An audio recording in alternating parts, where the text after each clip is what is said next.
My name is Raina Jain, and my research is entitled The Control of Row Destructor Infestation with a Dual-Function Thymo-Emitting Honey Beehive Entranceway. 1 out of every 3 bites of food we eat are solely dependent on honeybees, and 90% of wildflowers, plants, agriculture are all pollinated by honeybees as well. However, in 2017, bees made the endangered species list, and over 60% of bees die each year, all because of one parasitic tick called the varroa mite. The varroa mite is once again like a tick that sits on the back of the honeybee and feeds on the fat body of the honeybee. Now, the fat body in a honeybee is similar to a liver in a human.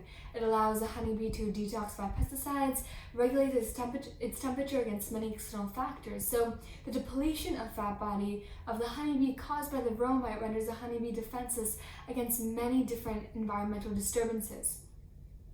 To create a treatment for this epidemic, I engineered a new thymo-emitted entranceway to the beehive.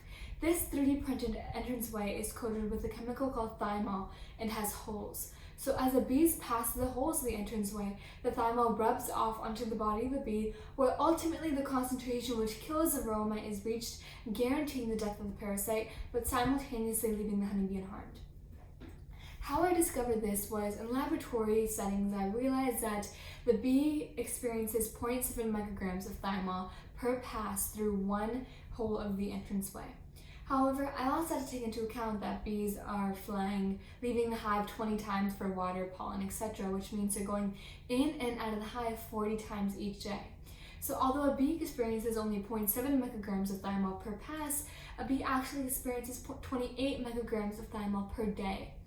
However, I also have to take into account that bees are flying at 1.6 meters per second for 6 hours per day. So the thymol that is on the body of a bee will decay at a faster rate solely due to the wind speed. To take this into account, I bought a drone and I simulated the flight of a honeybee using this drone. I placed 4 1mg samples of thymol hydramid onto each of the 4 drone wing pillars, and I let this drone run for 1.6 meters per second for 6 hours per day. Each day, I removed one of the 1mg samples, and I found that there was an exponential decay of thymol on the body of a honeybee because it's flying around.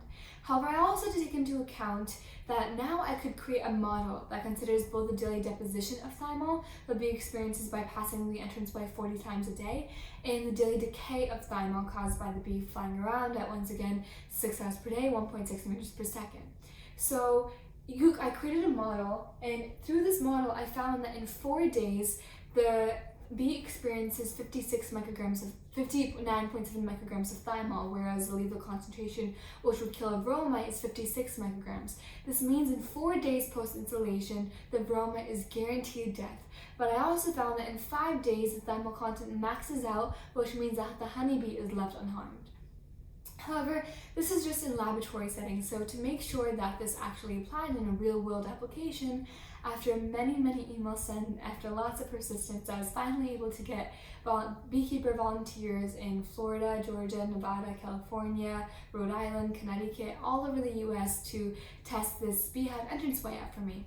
And what I found was, in 3 weeks post-installation of the entranceway, mite populations dropped by over 70%. And a couple weeks after that, mite counts were negligible, below 0.29% within the hive population. Future work: this entranceway is temperature independent, does not contaminate the honey or the eggs, and has no adverse effects on the honeybee or the honeybee's health.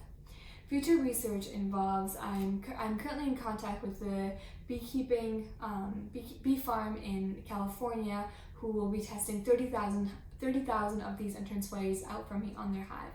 I've also been in contact.